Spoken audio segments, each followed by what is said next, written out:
Great. So thank you all very much for coming to our membership process refresher evening. I'm Grace. I'm the membership and groups coordinator here at Woodcraft. I am doing maternity cover for Leanne Powell, well, presenting tonight is my my very able colleague Natalie Braunton, who is our memberships assistant. Hello. Well, without further ado, I will hand over to Natalie, who is in Wales today. So Natalie, take it away. Thank you. I'll just share my screen. So I thought we would just go through from the very start, the process, and then maybe at the end answer questions. And if you've got any sort of specific examples of things that you're unsure of, we can answer those at the end. So I guess first of all is brand new members, who have not volunteered, they're not part of any group. The first thing you want to do is just direct them to register as a member. So this is just the main page. Oh no, I'm on volunteering. This is the main page. And so we want to just direct them to the website, and up here, get involved. And then the option third from the bottom is volunteer with us. And then there's, some information here about what to expect. But the main part that you want to direct them to is this middle section where it says sign up.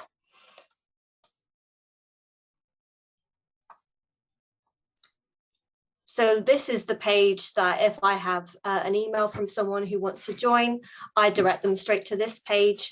And here it goes through the process of the membership. So it's broken down into 4 different parts, which we'll go through now. So if someone's actively volunteering in England, Wales, they'll need a DBS. In Scotland, it will be a Pvg. So the first point would be registering them on group. So let me open that. If they say exist in a group, maybe as a parent, for instance, in your group, they still need to register at the top level as a member. So that's separate from your group. And then once that's complete, those records can match up. So they'll need to go here. So I've opened that link, which takes you to the registration page. And then they're just going to fill in some very basic information here. Basically, that triggers on our side of group a pending new member. So our volunteer Veronica, she every day checks for new members, and then she activates or approves the new member. And at that point, when she's activated them as a member, she will send them from group the full membership application. So they'll receive an email from group. I think it's called data request, or request for data is how it appears. And that's where the member is going to fill in more information about themselves, what district and group they are going to be a part of, and some emergency contact information, that kind of thing. At that point as well, they will be sent a donation request by a group, and this will be either £36.90 for the full wage per year, or the £12 low wage concessionary. There's the option of paying it by direct debit and by card, but all of that information is sent by a group. So all of that's listed for them. Completing your DBS Pvg application. Again, this is included in that sort of welcome email sent by our volunteer Veronica. So it will go through basically this in a bit more detail. So it will give guidance on how to apply for DBS Pvg, which I'll show you where that is on our website in a minute. And also providing 2 references. It will tell you that they need to do that as well. So that's the that's the membership process broken down very simply into those 4 stages. So I'll just go into a bit more detail, probably for the payment, the last 3 I'll say. So like I said, they will receive a payment request from group. If for some reason they don't receive it, can't find it in their emails, or perhaps it's expired, they can easily make a payment themselves on the website. So if I type in payment, yeah, it's there. So I think you go through it. Ooh. Get involved, volunteer with us.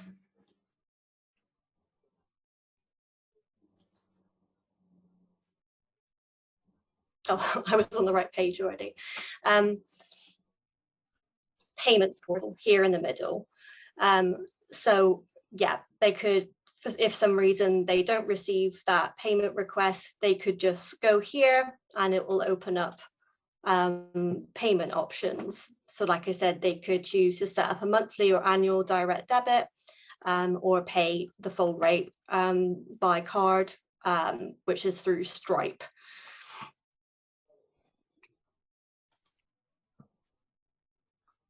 Great. And just to let you know, so Stripe payments and direct debit payments, they don't automatically appear on group. They're sort of a manual process on our end. So please don't be worried if, say, one of your volunteers is paid and it's not showing on group just yet. It just takes a little bit of time for me to manually match it to each person. Okay, so completing your DBS Pvg. So if I go down here, so there's screening information. So this will cover the DBS Pvg and the references on this page. Okay, so there's, some information here, just sort of the basic information about criminal record checks. And let's say, for instance, that it's a DBS that your volunteer needs. I can click in here and it's going to take me straight to the government website. There's the DBS information. So I recommend going on this page first, just so you can let your volunteer, kind of read a bit about it. Yeah, this page is a lot better.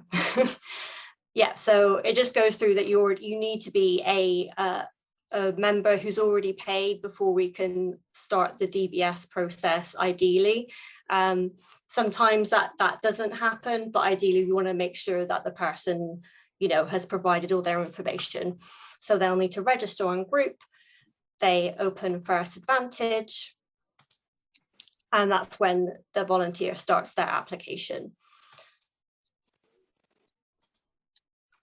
I just want to quickly show you the district list.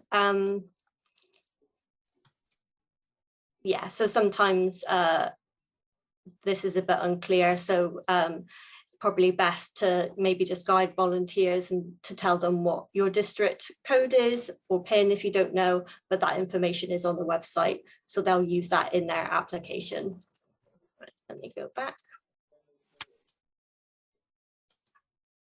Great. Okay, so if you have a volunteer who already has a DBS, so there will be a slightly different process. So the first point would be to make sure that it's an enhanced for adults DBS certificate. So that's the first point. And the second point is that it needs to be subscribed to the update service. So we're not allowed to, just take a DBS from an organization just by looking. We also need it to be part of that update service. So if that is the case, you can view the DBS, make sure it's in date, matches the person, verify their identity, and then you can send us an email at membership@woodcraft.org.uk, and that's when we'll run a check on the update system. And if everything's fine, we can just add it onto group. If there's no match or it comes back, with something on there, we're going to either need to have a new application, or, you know, sort of do like a risk assessment. Yeah, I think that's it for that bit. Oh, I just want to point you here. So there is the guide, the applicant how to get started. So this is from First Advantage, and it takes you step by step through there of how to do an application. So this is like a very handy. I found it really easy to use. Okay, let me go back to. Oh, sorry. So I was in screening information. So the next part would be references. So this is the last part of the membership process. So we ask all volunteers to provide 2 suitability references. One needs to be someone who's not part of Woodcraft Folk. The other can be someone from Woodcraft Folk. So the volunteer will need the reference to fill in the form themselves. So it's this online form, which just opens up into a Google form, and the referee fills this in directly. And then our volunteer, Veronica, she puts that onto group. So that's the last stage of the membership process. Let me go through here. Pvg, where are you going to open up?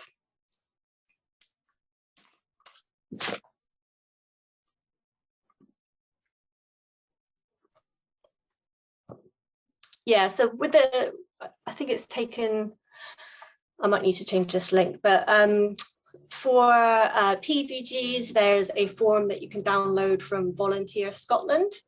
And as the membership secretary, you would just be filling in that information for your volunteer, checking their identity, and then sending that form to membership and that's when we would authorize it and send it to Volunteer Scotland. Once it's processed, the volunteer will receive an email from Volunteer Scotland, and there'll be like a little hyperlink. That's when they sort of set up their account with them. If the volunteer hasn't received this, Volunteer Scotland are really, really quick to respond by phone and email, and they're really friendly. So you can just send them an email, or the volunteer can, and just ask, you know, where it is in the process. I'll just show you here.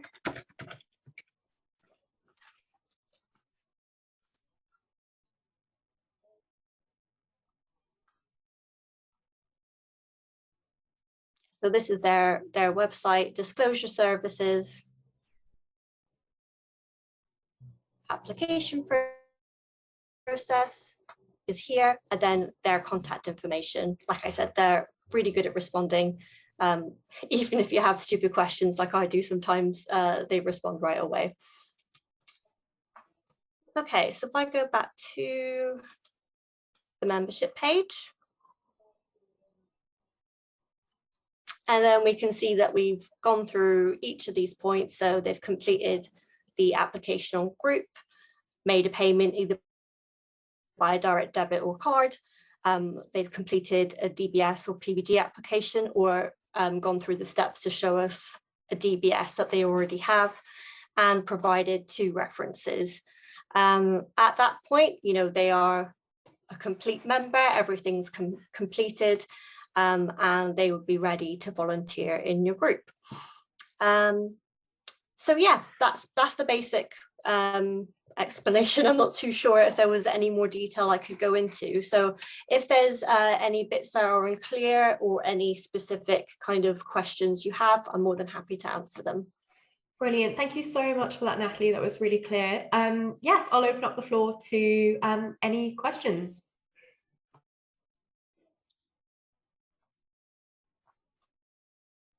Yeah, I have some questions. Yeah, thanks, John. This is going to sound really awful, but I try to avoid using group as far as possible. In our district, we were using Web Collect for some years before group came along. and I tried to transfer everything from Web Collect to group several years ago. In fact, I told the parents we were moving to group, and then shortly after the beginning of term, I changed my mind because I felt the group really wasn't fit for purpose at the time. And the other complication is that we don't enroll members in the way that you've just described. In our district, what we do, in order to try to get as many parents to become members as possible, we actually sign up all new parents as adult members of Woodcraft from the time they start bringing their kids. And we collect a third of the annual membership fee from parents each term with the children's subs. Our parents don't look at group at all. I do all our management on Web Collect and put as much information as I need to into group so that they're registered on your system as our members.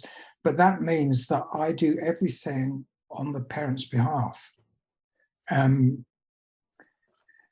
Which is, and that's not a big deal. The problem I've had is that I've not found a way of paying subs on their behalf. Under the old system, when I signed up new members, I simply used to send Leanne the details. She put the details on the system and just sent me an invoice for subs, and I just paid the invoice. That could still happen now, for sure. If you could email me, I'm more than happy to do that. That's still possible, is it? Yeah, because I mean, yeah. I've actually got a backlog now of unpaid adult membership subs that I haven't been able to process because I wasn't sure what the process was for doing it on behalf of our parents. So I mean, so on our side, we want to make sure that we're tracking obviously our income and making sure we have up-to-date membership numbers for our general council, etc. So what I would like to do is if you could send me an email with the members and obviously the payment amount, I need to make sure that they exist on group at the membership level. right.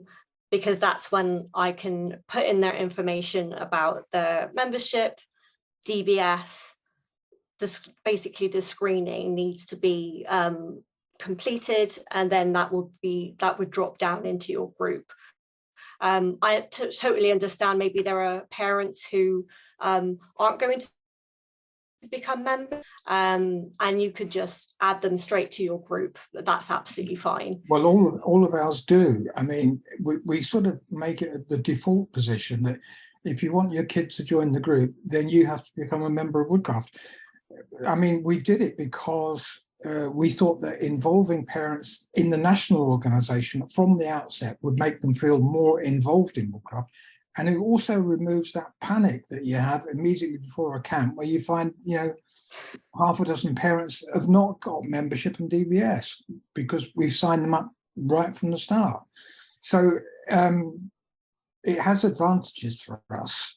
And if it's possible for us to continue doing it the way we do it, then I would, at the moment, very much prefer that, because I find the group to be incredibly clunky and not particularly I hate the word user-friendly. I was going to say user-friendly.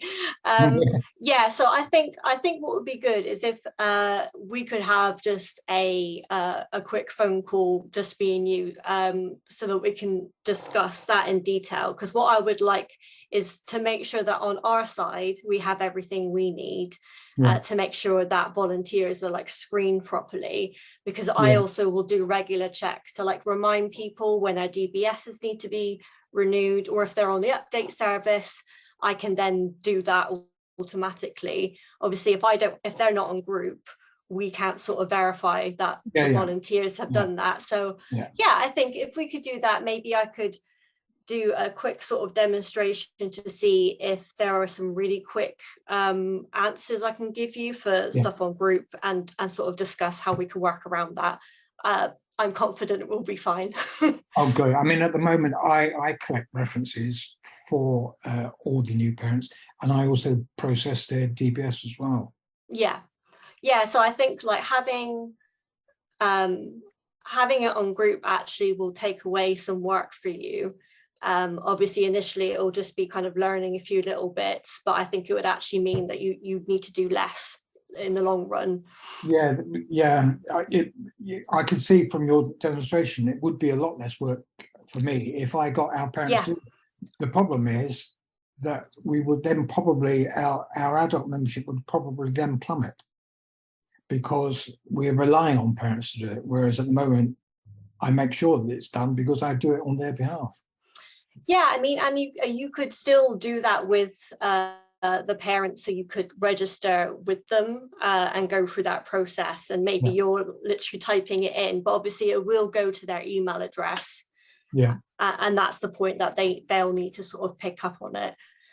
Yeah. Okay. I mean, the other complication is once I mean, I continue to pay their membership fees, but presumably once they're on group, they're also going to get reminders from you to pay their subs, so they're going to be asked for subs twice, possibly.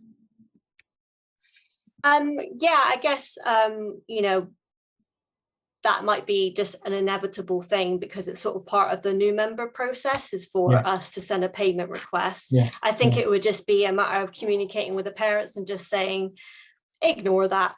That's just part of the process. Nothing's going to happen if they don't pay that donation request, because as soon as the invoice is paid, I'll enter that onto group and it will all be fine.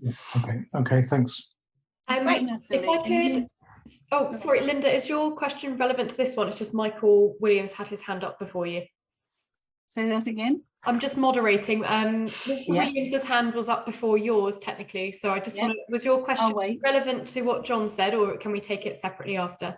Take it separately. Okay, brilliant. Okay. I think it's Michael, is it? Yes, hi. Sorry, I was just eating my dinner. It's not a question about the process as such, as just sort of interested in hearing advice or good practice to try and avoid that situation where, as you approach a camp, you're then chasing DBSs for adult volunteers who should have got it sorted a long time earlier. That's something I'm very keen to try and address, to reduce the kind of stress and distraction on people who are trying to organize camps. Any thoughts on how to do that better? Sorry, my internet was breaking up. Grace, are you able to answer that? Sorry, I'm just going to turn my camera off really quickly. Yeah, no problem. So, sorry, Michael, just to reiterate, you're asking about just best practice in terms of, I mean, are you actively using group, Michael? And in what capacity? Are you membership secretary or a coordinator?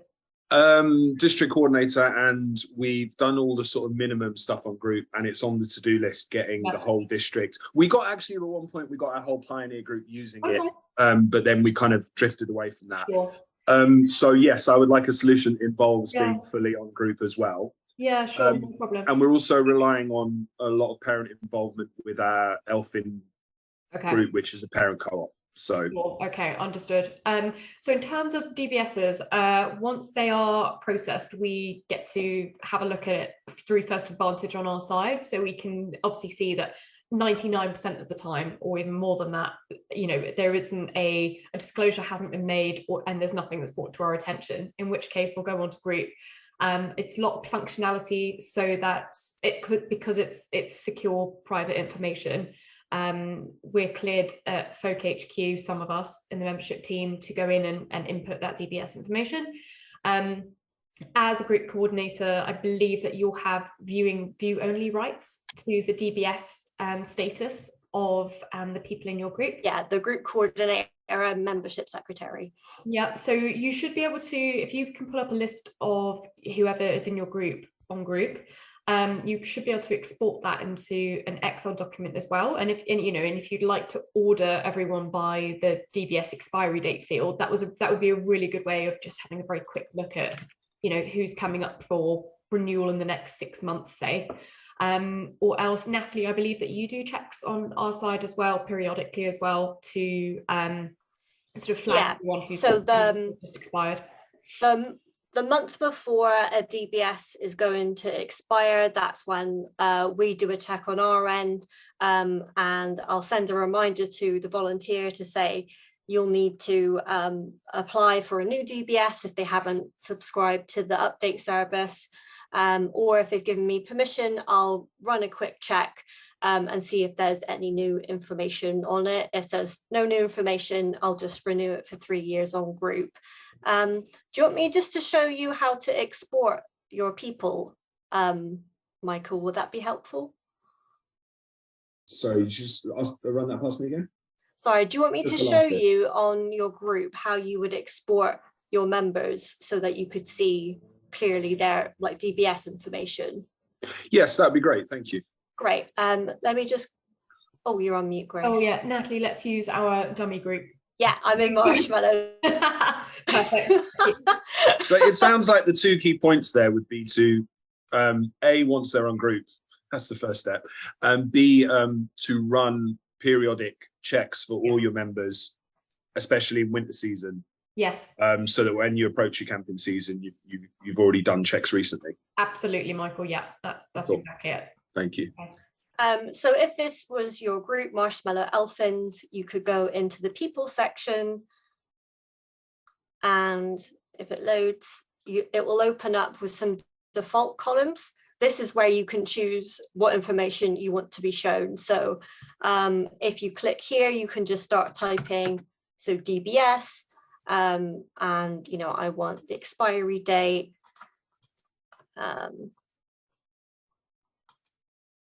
I know how to do these automatically, so sorry. Yeah, the update service subscription, if they got the ID, if they've given permission. There's a few other ones. It's a bit annoying because sometimes you kind of have to scroll if you don't know exactly what you're looking for. But the 2 main things to type in is DBS and disclosure, and usually the things come up that you need.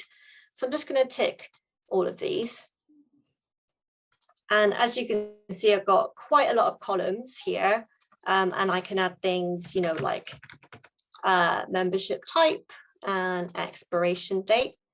So let's just say I've got everything that I want in the columns, and then I'm just going to export the CSV file. You can change the amount. The maximum it actually goes up to is 50, not 100. Don't ask me why.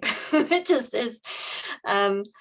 And then I would export it into a CSV file, and then you can sort from there and sort of see whose is expired, and chase up from there. If you need any help as well, you can just email membership if you're having a bit of trouble with this, and I can sort of run it on my end and send that over to you, but it should be quite easy just to export that and then opening it up. Ellie's actually, that's great, thank you. Ellie's actually just asked a really good question. Do Pvgs expire? And the answer is Pvg membership, I believe, lasts for life, unless you choose to leave the Pvg scheme. If you then get barred from working with children and protected adults, then after you've joined that scheme, then you'll be removed from the scheme, basically. Okay, hope that helps, Ellie. Thank you. Okay, and Linda, I believe you were next. Yeah, hi there, everybody. Sorry I was a bit late. No worries. Sorry I was a bit late joining. I didn't join for about 10 minutes. No problem, it's dinner time, so no worries. Well, it wasn't that for me. Anyway, I find it quite complicated when there's a query. The question that I would like to know is, Natalie, when do you work and what's your contact? Yeah, so I usually work weekdays apart from Wednesday. Oh, sorry, I thought I'd frozen then. Generally between 10 to 3:30. This isn't strict because I'm flexible working, but that's generally my hours. And then I can be contacted at the email address in the chat, which is membership@woodcraft.org.uk. I like to speak to a person when I've got a problem, because I find it technically very difficult otherwise. Yeah, of course. Let me just get my, I don't know off the top of my head. Your number to ring you. Anyway, you can get it in a minute. Yeah, I really don't know it. That if you want to afterwards.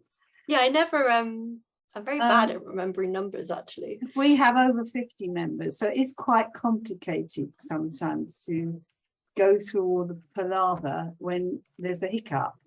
Now, for example, they go on the second line of a procedure when the person is trying to become a member. They have to go on to, they can go onto the bottom, they click and it brings up something that they say they're going to pay £12 or 36, whatever it is, pounds. And then they have to, then it goes, they have to go through the group system, don't they? Can I stop there just for a second? Because first of all, I would advise they need to register first.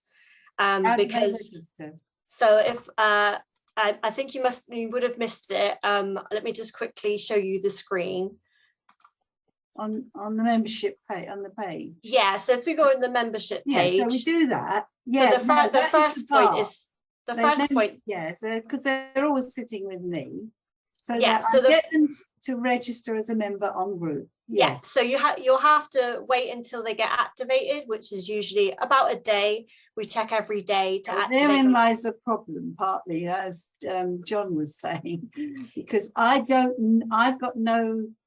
They go away. They've registered and they're waiting for an email to come, and they have to then follow up whatever the group asks them for. Is that something we know what they ask them for? Yeah, so we ask for all of this information here. So they will need to complete information themselves because their email address is basically their membership account. That's how we link them. So if they do want to pay before they get the request on group, that's absolutely fine. They can go down to the payments portal. That's what they've done. Yeah, and they can just ignore the payment request from group because that's sent automatically. So I'll match the payments, once a week generally.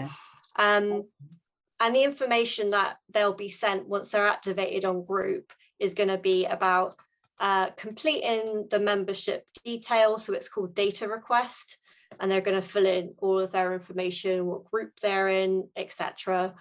They'll give information about the DBS Pvg. It's all written down there with links to our website, and also how to provide references. So all of that is sent by a group. It's just not automatic. Therein lies a bit of the problem, because you're talking about people, some people will not do that, or they get an email and they look at it later, or they don't know what to do. Is there no way of combining those two things? If I've got somebody sitting with me willing to join, they've got the information. I mean, you could technically go through every part of the process apart from completing the application form, because they need to access it from their email account. But the other parts, they could make the payment, you could start the DBS or Pvg application with them, and they could get their references. But this part, like, they need to fill in themselves. Perhaps they could, log into their like Gmail or whatever account with you there and open it up, and you could maybe work through it with them. If, like, for example, somebody I did that with months ago, and I've looked on the main, where I get all the membership, and I can't see them there. So when that happens, should I just be ringing you? I know they've paid the £12. So, do you mean in your group that they're not appearing? Yes. So members are not automatically put into the group right away, because we need to kind of make sure that they have completed their top level part that tells us what district and group they're in. So they need to complete the membership application. And then one of the questions is, what district are you in? What group are you in?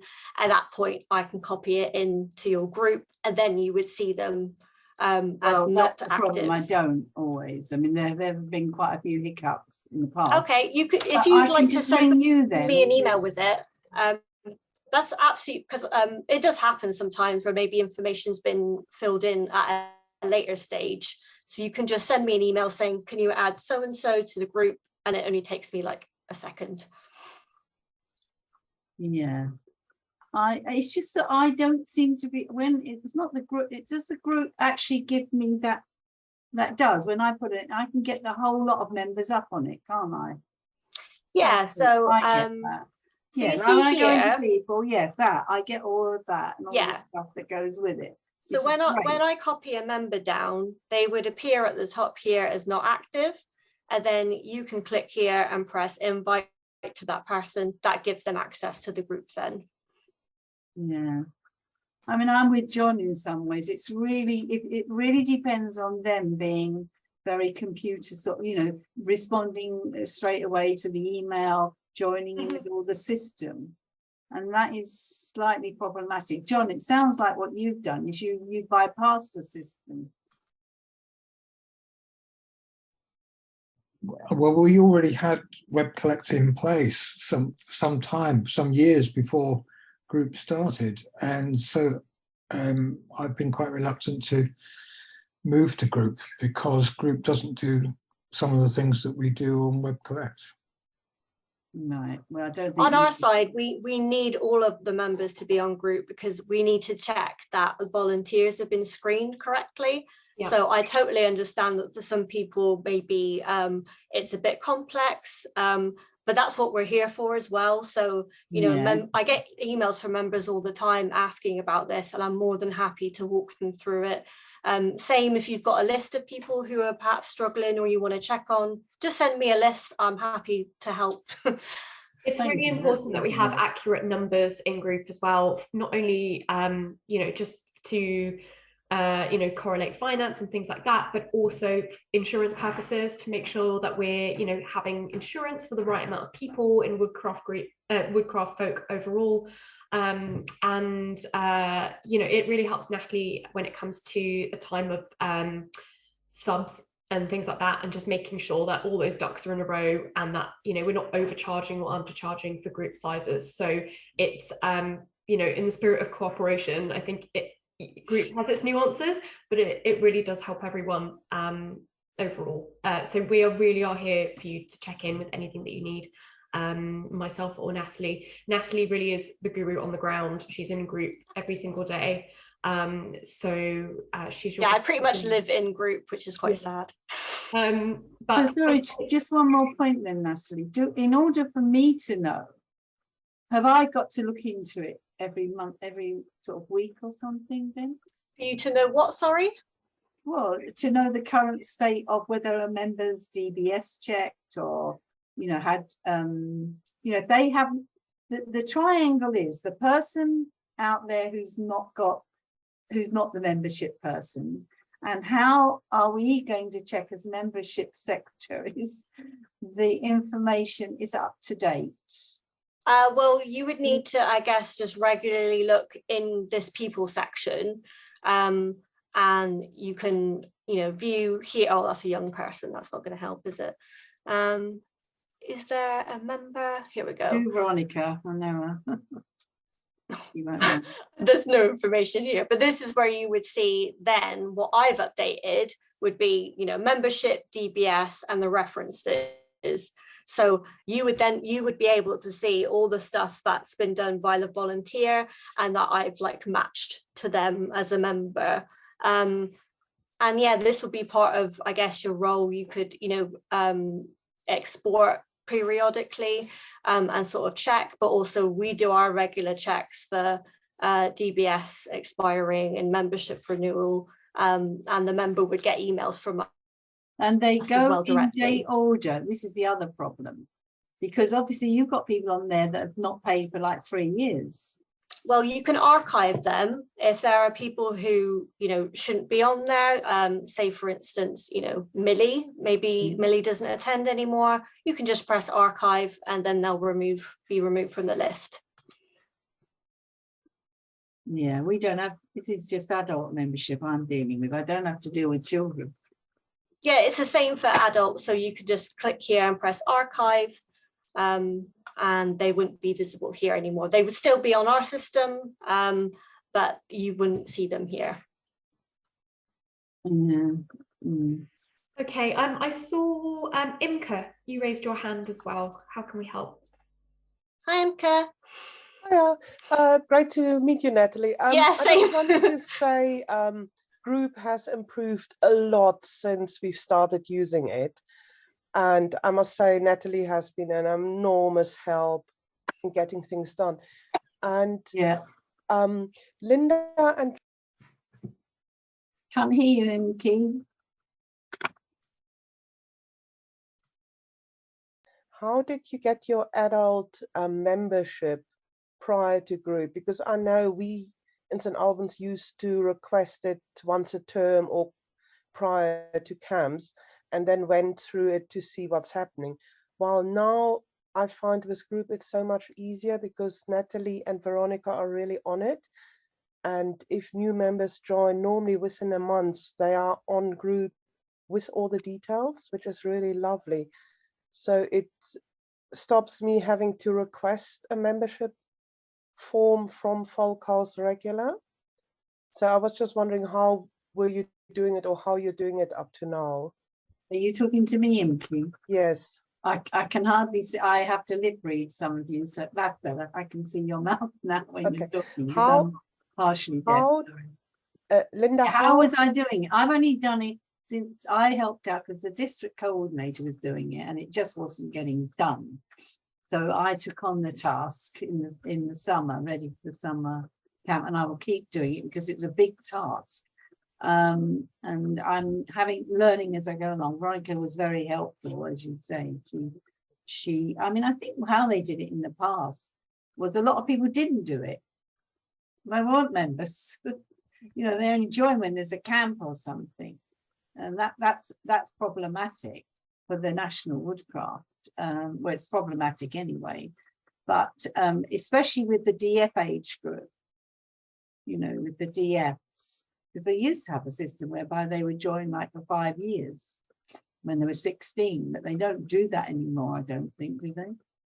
I don't know, but our DFs, is always a changing group of DFs that will join when they have to do a national event, or, you know, join the organisation as adult members. And I believe now they don't have to do that until they're 18. Is that correct, Natalie? Yeah, that's correct. So at 18, they'll need to join, like register as a member in the process that we've just said. We don't actually do that DF for 5 years anymore. But each year they're going to receive an email saying, you know, this is membership renewal. You know, if they pay by direct debit, then they don't have to worry about it. Yeah, so getting back to you, Imki, apart from the DFs, which all the other volunteers they come to me first anyway, because we have a process whereby they have to agree to want to be members of the organisation. We kind of like, well, unlike John, where he has parents groups, which is fine for him, we actually prefer to do it the other way around. We're a membership organisation, so we want our members to agree with our ends and principles. And then we spend time, 2 sessions with each new volunteer. And as part of that, we will try and take them through this process. That's why they're sitting with me and going on the computer doing that. But it gets stuck on the group bit because they don't seem to have to do all the DBS and all that until they go on the group. So like I said, you can do that with them. Yeah, I'm pleased to hear that. I'm going to try. Yeah, that. so you can, you know, just go to our just type in DBS here and sort of start it in advance. That's absolutely fine. And that can all be linked up later. And then when they are activated, they're going to receive all that information that's on their website, basically. So when there's a query with the DBS, and I know that there will be on some, how is that that go through somebody else that then contacts us and says, are we okay with what we found out, and are we willing to have them as a member? Yeah, so Yeah. I'll jump in here, Linda. So we will get notified via First Advantage that obviously something's been found or disclosed. at which point we will contact the membership secretary of that group that person is in, to see whether they were aware of any such disclosure, and for then you to approach the individual to find out if they perhaps like to make a disclosure so that we can review it. We'll look at whatever they've disclosed along with whatever the police records with DBS show as well. And on our website, we have a long list of convictions, and we'll look at whether, well, firstly, what the conviction was, how long ago it was, whether it's spent or not, and then we'll be able to make a call as to whether, perhaps, for example, the conviction was spent and it was for petty theft 20 years ago, shoplifting as a teenager. We'd have a look at that and say, or perhaps being in a treasury role might not be the best if it was a fiscal crime, for example. So yes, I think Natalie is popping up one of our policies to do with that on there. So yeah, we look at it from a safeguarding holistic perspective. Yeah, I understand all that, because Yeah. I've done the safeguarding. It was just the Yeah. process would be that you would contact us Correct. to discuss it, and then Yeah. it would go on. Because I was just wondering why a particular, why things have got delayed on some, and there might be a technical hitch. I'll just ring that. Do you mean that the DBS has been delayed through First Advantage, or that you know of a concern and you sent it to safeguarding here and it's been delayed? No, what I'm saying is I'm looking for this person's membership on the membership, and it's not there. Okay. Yeah, so Why? like I said, send me that list, because it might I be will. perhaps, they just haven't been moved down to the group. So I'm more than happy to do that. Yeah, I think that sounds more of an issue relating to group than perhaps DBS, because we wouldn't be able to upload the DBS details onto group for you to see, had they not gone through that group registration process and Natalie having inserted them into the correct group. But if you have someone who is coming to group night and you do want to check to see whether their DBS has been processed, do let us know, and we can do a quick check on the DBS First Advantage website, so they can get right in their volunteering. Good, thank you. No worries. Has anyone else got any other questions? We're going to be on here for about 10 more minutes, and then we'll wrap up around 8 or earlier if no other questions. What's your name? You just got Woodcraft. though. I'm so sorry. My name's Grace, and I don't Oh, you're Grace. I Okay. don't normally sound like this, but I've got COVID, so I'm battling through. Oh, bless you. Sorry about that. Yes. Let me change. Thank you. Oh, Linda, Yeah. I'm in work again on Thursday and Friday. So, I can send you an email. We can set up a call if you'd like. Yeah, we'll have a look at it then. Yeah, because then we can just go through it together and sort it out. Yeah, that's lovely. Thank you. I think, as Nimki said, group is getting a bit easier on some issues. Good. That's exactly what we want to hear. So yes, that's really positive. Thank you, Linda. Perfect. Thanks, Debbie. Just seen your message. Thanks, Imka. Anything else at all while you've got us here? Ellie? Yeah, I was just going to ask a quick question, because as we've been speaking, I've been trying to log back into group. Now, just a couple of questions. One is, my group functionality on the mobile app seems quite limited. I can't see, I can't access the members of our group, and that's what I need to be looking at. So while we've been speaking, I've been trying to log on through the website, but then my password doesn't work. Is it? And I've had an issue before that I've then asked for a new password to be triggered, but it doesn't. There isn't an automatic, or it doesn't come through quickly. The email trigger it. Is that just me, or is that a known thing? That has happened before. So if you could send, actually, I'll send you an email, Ellie, and I'll speak to group directly, because that has happened a few times and I don't really know why. Yeah. Thank you. That's really helpful. No worries. Right. Finished. Oh, sorry. You okay, Linda? No, I'm just saying we finished, maybe. Yeah, no, if there aren't any other questions, let me just share my screen with everyone. 1 minute. I just want to make sure that I've got Ellie's. Yeah. So as we said before, it's in the chat as well, the membership email address for everybody. And just to draw your attention, so I think my screen has actually just frozen. Oh no, let's see. Ah, there we are. Next training sessions we have available. We've got Making Groups Inclusive, and that's with one of our development officers for the London region. That's on Thursday, 6th of October, again at 7 p.m. And then Natalie and I will be hosting a group surgery on the 11th of October, and we'll be specifically looking at the nuances of group. So do drop in with any specific group questions that you have. But apart from that, thank you so much for joining us this evening. It's lovely to see so many of you who have given up your time to come and learn a bit more about group and also the membership process. So we're grateful for that, and it's good to be working together on it. So yeah, thank you very much.